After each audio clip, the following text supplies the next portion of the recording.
Malawakang pag-ulan patuloy pa rin iiral sa ilang bahagi ng Eastern Visayas at Northern Mindanao. Nalalabi ng Luzon, patuloy pa rin tayo na magiging maulap at ginaw, dala ng amihan.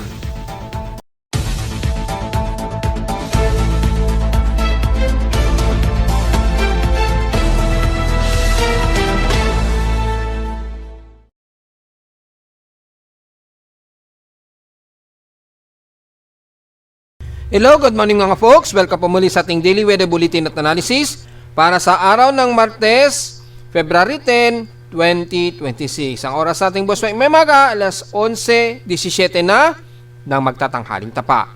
Una sa lahat, balik operational na po ating lightning detection system. So, na-restore ko na po yung kanyang mga sistema.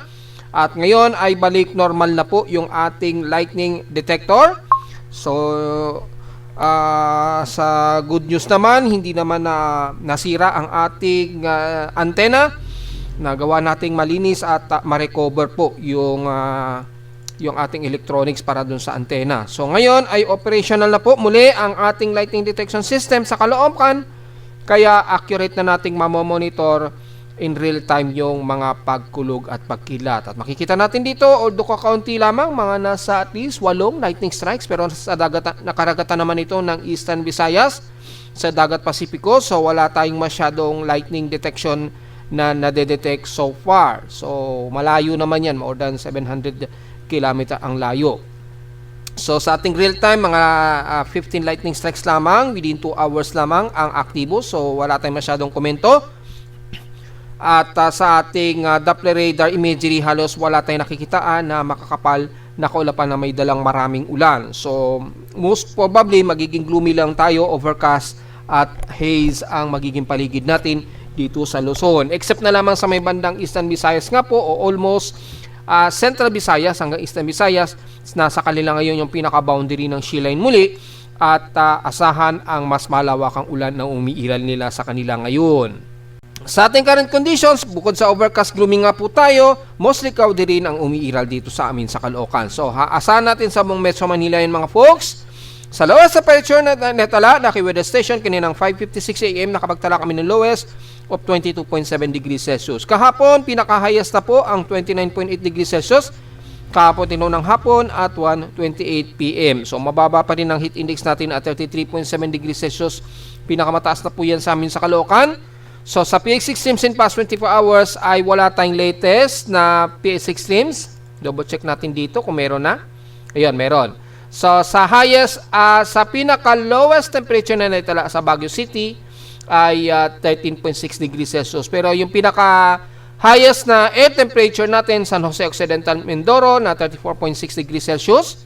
And the rest, most of Mindanao na po ang may pinakamataas. So 34.6 degrees Celsius, so halos 35 degrees Celsius po ang pinakamataas na air temperature dyan sa San Jose Occidental Mindoro.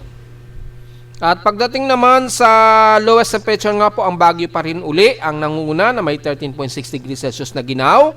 Yan, usually Northern Luzon po ang mabababa ang temperatura pa. Ibig sabihin meron pa rin tayong amihan na umiiral.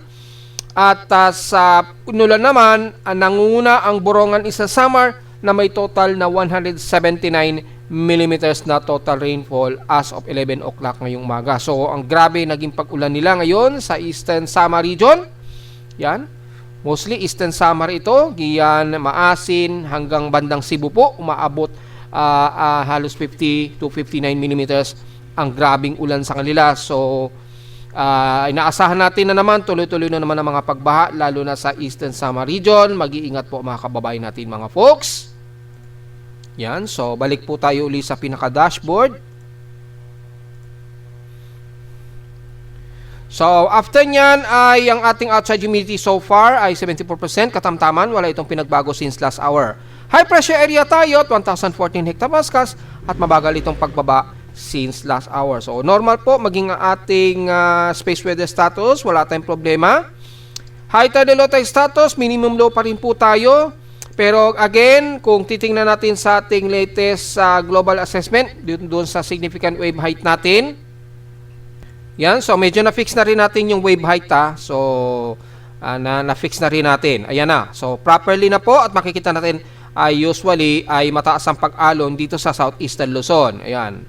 Kung papost natin yan, yung forecast po mula kahapon hanggang ngayong araw ay expected po na naglalaro sa 2.5 pataas, so 3.5 meters.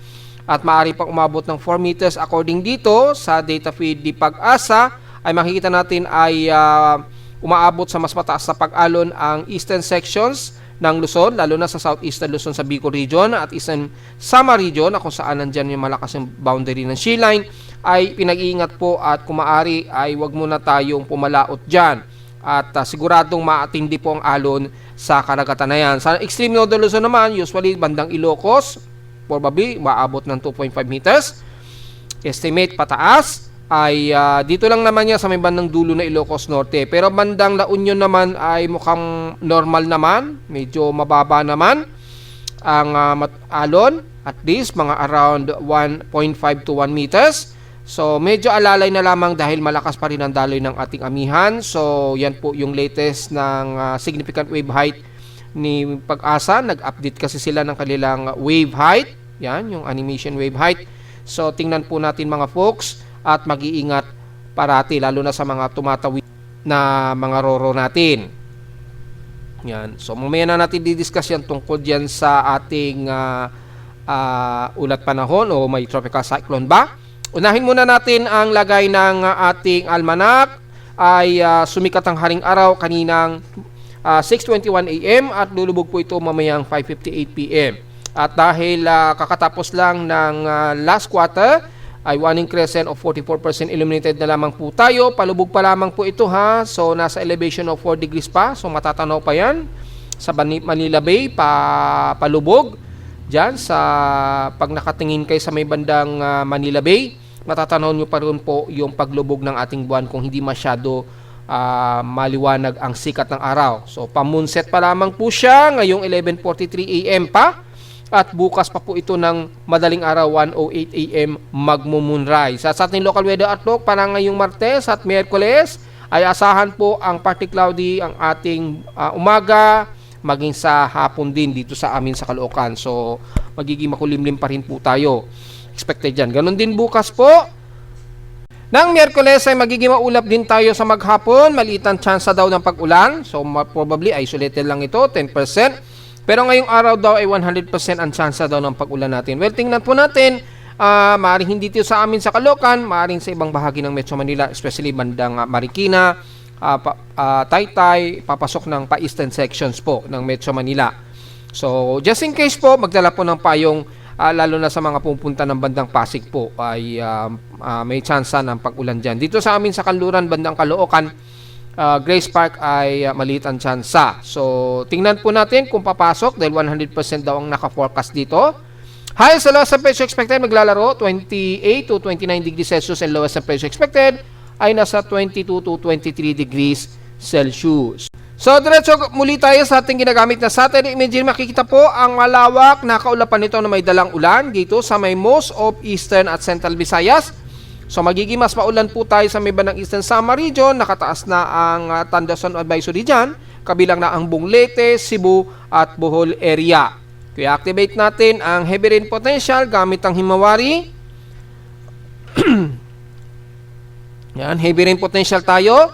Makikita po dito ang malawakang heavy rain potential sa buong Eastern Visayas at Central Visayas area. So kasama na ang buong Leyte nga po at Cebu. Asahan din po ang maulap at maulang panahon dito sa bahagi nga po ng Central Cebu area. So, pag-ingat po sa posibleng pagbaha sa Eastern Samar Region at mga nabanggit natin, kabilang na ang Central Visayas magiging mas maulan din ang Bacolod, ilang bahagi ng La Carlota hanggang Canlaon po sa Negros Region. So, Negros Oriental o Occidental man yan sa norte, ay asahan din ang maulan na panahon, kabilang na ang Panay Island dito sa bandang Guimaras muna hanggang Iloilo at ilang bahagi na Antique hanggang dyan na yan pataas ng Aklan. Ingat po dahil kayo po magiging maulan. Nandyan po kasi yung pinaka-boundary ng ating sea line base dito sa satellite imagery. So expected po ang malawakang pag-ulan. Pagdating naman sa may Mindanao, magiging maulap pa rin tayo at asahan din ng kalat-kalata pag-ulan na may pagkilat at pagkulog Ang aasahan natin sa halos buong Davao Region, kabilang na ang City of Davao, dyan sa may bandang Davao de Oro, Davao del Norte, at ilang bahagi ng Davao Occidental. Magiging mas maulap tayo sa buong Sorsogon area, so kabilang na ang BARM hanggang Cotabato na yan ay magiging maulap tayo. So isolated din ang mga pagkalat na mga pag-ulan na may pagkilat pagkulog ang iral. Dahil naman sa southeasterlies wind flow dito. So nagkakaroon ng mas accumulated dahil mainit ngayon ang hangin, dala niyan. Magbubunsod yan ng mga most of kalat-kalat na mga moderate to heavy rain showers na magpapang-abot. Kabilang na ang buong Northern Mindanao, kasama na ang Caraga area, so sakop ang Surigao region, hanggang dyan na yan sa Agusan del Norte, Agusan del Sur, and most of Misamis Oriental. Kabilang na rin ang Cagayan de Oro na makakaranas ng maulap na himpapawirin at asahan ang isolated rain showers na may ilang moderate to heavy rain showers. Sa Zamboanga Peninsula, mas maulap din tayo, kalat-kalat din ang mga pag-ulan na may pagkilat at pagkulog sa maghapon dahil inaasahan natin na maulap din ang panahon natin maging sa Zamboanga del Sur area at Sibugay. So maging sa mga isla natin ng Basilan at Hulusulo, magiging maulan din tayo. Clusterized po ito, so mag-iingat sa posibleng pagbaha at pagguhong ng lupa. Mula naman sa Southern Luzon, mula Masbate, magiging maulan din tayo. May mga moderate to heavy rain showers din tayo dyan, ha? Lalo na sa mga taga-Palanas, Kawayan, hanggang Esperanza. Moderate to heavy rain showers po tayo. Ingat po dahil sa maabot po yung trough dyan ng maulang panahon. Mula sa bahagi ng Bicol Region, sa Sorsogon, Legazpi, hanggang Iriga, magiging mas maulap din tayo. Expected din ang mga ilang moderate to some heavy rain showers, lalo na dito sa Sorsogon area. So, ingat na lamang po sa potential na pagbaha. Dahil sa Southern Luzon, hanggang Catanduanes na po yan sa Bicol Region, mas maulap at magiging kalat-kalat din ang pag-ulan natin, maging sa isla ng Romblon at Marinduque. The rest naman ng Mimaropa area, maulap din ang ating magiging panahon, kabilang na ang Oriental at Occidental Mindoro. At least dito, mga mahina at katamtaman lang ang mga nakaforecast sa pag-ulan natin, around 66%. Ganon din silang bahagi ng Coron Palawan, ng El Nido, pababa ng Puerto Princesa. Despite na at least partly cloudy dito sa Musicao di ang humihiral silang parte ng Puerto Princesa, pababa ng Batarasa at Balabac. The rest naman ng Calabarzon, kasama ng Metro Manila, well, as usual, magiging mas maulap pa rin ang ating panahon. May forecast tayo na uulanin, magdala na lamang ng mga ilang payong, just in case, light drizzle ang madalas lamang na magiging pag-ulan nito. Kabilang na ang Batangas, Laguna, yan, at ilang parte pa rin ng Quezon Province.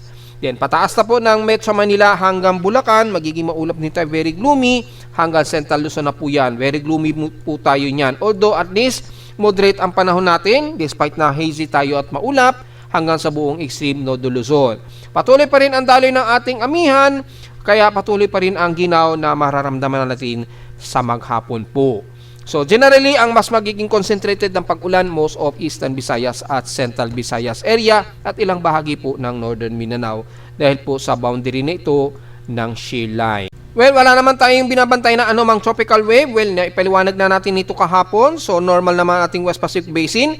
Man na lang natin yung tsansa na posibleng may mabuo nga po daw according sa Global Traffic Hazard Outlook, at least 20% chance. Pero sa ating real time nga po ng ating West Pacific Basin for possible tropical cyclone formation, wala tayo sa ngayon na namamataan. Typically, mga suppressed lamang at yung water vapor dala po ng southeasterlies wind flow. At mula naman sa ating tropical cyclone strike probability ay wala naman spectral model, Makikita natin na tuloy-tuloy pa rin ang daloy ng ating amihan. At patuloy pa rin ang magiging maulan most of Southern Luzon at Visayas area dahil nagbaboundary pa rin dyan yung ating shear line. So sa ating mean sea level pressure, wala rin tayong nakikita na possible anomaly na pagbaba ng atmospheric pressure. Pero dito sa may bandang dagat Pacific nga po, asahan natin na medyo may pagbaba ng atmospheric. Wala nga lang masyadong Coriolis tayong nakikitaan dito, usually southeasterly wind flow. So magiging maulan din tayo sa bandang Mindanao hanggang sa mga susunod po na linggo. Expected po yan. Yan, tuloy pa rin ang range of high pressure area sa buong Southern Luzon at Northern Luzon. So mukhang patuloy pa rin tayo na magiging malamig na ginawdala ng amihan hanggang sa Valentine's Day pa po yan. So yung unti-unting paghina naman kasi ng ating amihan ay dahan-dahan pa lamang yan. So hindi natin basta agad-agad mararamdaman yung tag-init pa hanggang sa ito ay magkatapusan na ng February. So it doesn't mean na descending na po after Valentine's Day ay totally wala na po tayong presensya ng amihan. Meron pa rin po. Kaya lang mapapansin natin unti-unti napabawas na po ito ng pabawas yung lamig. Unti-unti, padagdag naman ng padagdag yung temperatura natin. So, ganun po. Mula sa tropical cyclone strike probability, mostly sa PESAP lamang nakikita natin. Wala tayong masyadong latest forecast probability. Ito po yung latest. So, usually, ay epekto yan ng SEPESTRAF at yung southeasterly trade wind. So, magkakaroon tayo na at least 40 to 50% probability, pero makikita natin halos SEPESTRAF lamang nakikitaan natin sa ating first week to second week po yan ng February. Second week ng February. So, makikita po natin yan. Ito po yung second week niya. Yan. So, maload po yung latest. Dahil Martes na po tayo, so meron na tayong bagong tropical storm probabilities. Yan. So, tingnan natin kung tataas po sa at least 50 o mahigit pa na porsyento na magkakaroon tayo ng possible tropical wave dito. Well, mukhang wala naman po. Yan, most probably ay ITCC yan. Gaya nating binabanggit po. Habang unti-unting nagpapalit po yung ating klima, medyo magpaparamdam ng ilang mga intertropical convergences dito sa southern part ng ating bansa, especially sa southern Mindanao po yan. And then, sasabayin po yan ng southeasterly, so magkakaroon tayo ng medyo strike probability dyan, naglalaro 30 to 40% by second week. So, yung first week natin medyo mas mataas ng bahagya, at least maabot ng 40% to 50%. Pero makikita natin halos sa PESAP lamang ang magdadala at concentrated ang pag-ulan sa may bandang Visayas at Mindanao areas. So, maging sa ating mga computer models, wala naman tayong masyadong anomaly na nakikitaan din dito. Yan. Typically, patuloy lamang na tropical wave, yung sa PESAP rather, dito sa may bandang southeastern Luzon at eastern Visayas dahil sa shear line pa rin. Yan, patuloy pa rin yung shear line natin. Between February 12 to 15 na po yan, according dito sa extended forecast simulation natin na ginagamit. So, tingnan na rin natin yung nationwide daily rainfall average mula sa data feed mismo ni Pag-asa. Ito ay between February 1 to February 9. Mapapansin mo natin ang eastern sections nga po o yung climate 4 ng bansa natin. Mapapansin nyo po, mataas po yung average rainfall natin. So, tama naman yung ating climate. At yung paliwanag po natin, ay most likely talaga ang silangang bahagi ng bansa natin ang mas mataas na nag-a-average above rainfall po tayo. Siyempre, hindi pa rin maiwasan na uulanin ilang bahagi ng Northern Mindanao. Yan, at least, mga between 51 to 100. Pero pagdating sa mga mas matitinding pag-ulan talaga, ang mas likely concentration ay ang eastern sections ng ating bansa. Kasama na ilang bahagi ng Bicol Region at Eastern Visayas, lalo na sa may bandang Eastern Samar Leyte. More than 200 o 100 to 200 to 300 millimeters ang accumulated na rainfall dyan. Yung buhos ng ulan po. So, malinaw naman po, maging kay Pag-asa ay ganun din yung ating sinasabi. Na pare-pareho ang nagiging klima natin pagka between talaga ng mga bandang Disyembre at mga unang dalawang buwan ng susunod na taon. So, mapapansin natin ang kanluran, halos wala tayong masyadong above average rainfall. Mababa lamang yung average rainfall natin pag magantong mga buwan po talaga. Yan. And then, pag pumasok na po yung ating tagtuyot, ay una-unang mas mararamdaman po natin sa kanluran ang may mataas na outside temperature niyan. Yung pagtaas ng heat index at paggrabe ng ating temperatura. Ramdam na naman natin yan sa may bandang kanluran na naman. So, then, magkakaroon ng halos clear climate muna dahil magigigway nga po sa hot dry season. So, malinaw naman po dito sa nationwide daily rainfall average natin, yung actual rainfall nga po mula February 1 to February 9. According mismo yan kay Pag-asa na. Malinaw naman yan mga folks. Yan. So, in 3 days po, 7, 8, 9, makikita natin, nagkaroon nga po ng sunod-sunod na pag-ulan at dahil na rin sa dumaang bagyong si dating bagyong Basyang. So, lalong tumaas po yung average rainfall nila. Damay din ang bandang Bicol Region po. Pero dito sa atin sa bandang Metro Manila halos hindi, hanggang Central Luzon halos hindi natin talaga ramdam halos. Yan. Ito po yung actual rainfall by percentage for since January pa ito, wala pa itong latest. Ito yung nakaraang buwan. Napapansin natin below average talaga tayo sa Luzon. Yan. Nag-a-above normal talaga most of eastern sections, pero dito sa data ni Pag-asa umaabot bandang Palawan. Pero most likely, bandang eastern section talaga ang mas tumataas. Kasi actual rainfall po for January, mas mataas talaga, above 400 pataas. Yan, mula Bicol Region at Eastern Visayas talaga. So mapapansin natin sa climate, yung climate po talaga natin ang mas likely ang mataas na average rainfall natin. Kung papabasehan natin yung yung dito sa actual rainfall na rainfall, kung ibabase natin sa record ni Pag-asa, most likely talaga ang eastern sections ng bansa ang may mataas na above average rainfall. At most of western sections natin ay halos wala. Halos mababa lang ang average rainfall natin. Normally talaga yun kapag mga dumadaan ng bandang tag-amihan season talaga. Ganyan po ang nangyayari. So malinaw yan mga folks. Sa ulat lindol naman, so far ay wala tayong bagong malakas-lakas na pagyanig, pero medyo noisy ang ating vibrations ha. So medyo nagno-noise po ang ating seismograph, normal po yan. Pero normally, wala naman tayong malakas-lakas na mga pagyanig na nadedetect according dito. So mula sa Data PDP box, meron tayong marami-rami din na nadagdagan na magnitude 4+. Mula rito kaninang 4:18 AM, merong magnitude 4.1, mababaw lang ito, so intensity 2 rin ito. Naramdaman ng mga taga-Calayan, Cagayan po. Yan, kaninang 4:18 AM yan ng madaling araw. So nagkaroon sila ng medyo pagyanig, medyo jolts, and then another earthquake na naman sa Sultan Kudarat na naman. Magnitude 4.4 po ito, pero malalim at 35 km epicentral depth sa Sultan Kudarat. So sa mga taga Sultan Kudarat, patuloy pa rin tayo mag-iingat at maging alisto lagi. Ayan, dahil kayo po ngayon ang mas yanigin ngayon. And then after nyan, wala namang sumunod, mostly sa kalamansing ang mga pagyayanig na naman ngayong araw.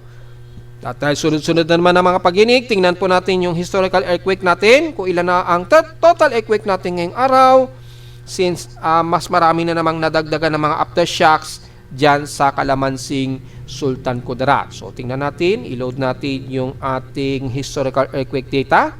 Yan, for the month of February ngayong taon. Yan, so ang total earthquake na ngayon natin ay nasa 372 earthquakes na po. 361 dito is magnitude 2.0 pataas at 11 na ang ating magnitude 4.0. So far, wala naman tayo na itala na at least magnitude 5 pataas so far. Pero yung ating clustered earthquake sa paligid po ng Sultan Kudarat, nasa 147 na po yung clustered earthquake. 32 na po sa may paligid ng Manay, Davao Oriental, at nanatiling halos walang pinagbago sa may bandang Surigao Region. Sa Bogo, Cebu, medyo nadagdagan, 17 na po yung total earthquakes, pero at least hindi na ganun karami ang mga aftershocks dyan sa Bogo, Cebu. Dito na lamang sa Sultan Kudarat ang may pinakamarami. Yun. And then latest naman sa Nodo Luzon, yung dito nga po sa may bandang Calayan, Cagayan, pero kukunti lamang yung cluster, 8 lamang ang total earthquakes. The more na mas konti, the more na mas lalo po tayo magiging mapagmatsyag at alisto anytime. Dahil anytime, posible pa rin tayong biglang magkaroon ng biglaang malakas sa pagyanig. Usually, ang area na malalakas dito sa paligid nito ng Ilocos Region, at dito sa may bandang Batangas paligid hanggang sa may bandang Mindoro. Yan ang typically pagka yumayanig dyan ng malakas minsan na lamang dito sa may bandang Camarines Norte. Usually yan yung mga malakas natin na pagyanig ang madalas na nangyayari. Sa parteng Benguet hindi masyado. Typically ang malalakas na nare-release dito sa bandang Ilocos Region. So yan po ang medyo tututukan natin dahil typically kapag nagkaroon tayo ng malakas na lindol sa Luzon ay typically sa mga binilog natin na area nang gagaling yung epicenter. So yun lamang po pinaka-analysis natin so far at wala tayong mai-komento muna dahil wala pa naman sa 500 o kukunti pa lamang yung total earthquakes natin pero halos magpa 400 na rin ang total earthquake ngayong araw. At narito naman natin tiniday ito weather forecast para sa araw ng Martes, February 10, 2026.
At hanggang dito na lang po ating daily weather bulletin at analysis para sa araw ng Martes, February 10, 2026. Huwag mo kalimutan na mag-like, share, subscribe po sa ating YouTube channel at visit lamang anytime sa ating website at www.pimoweather.com para sa iba pang detalye gusto malaman na hindi natin isama ngayong magtatanghali na. Sa ating report, expected pa rin ang tuloy na ginaw, dala ng ating amihan at maulap naman na panahon at mas maulan sa bahagi nga po ng Visayas o Southeastern Luzon at Eastern Visayas. At visit lamang sa ating website sa gusto malaman pa rin pinaka-dynamic events mula sa reading ng ating aparato sa Caloocan at sa data feeds mula sa iba't ibang weather agencies. Maraming salamat po mga folks at magandang araw po sa ating lahat.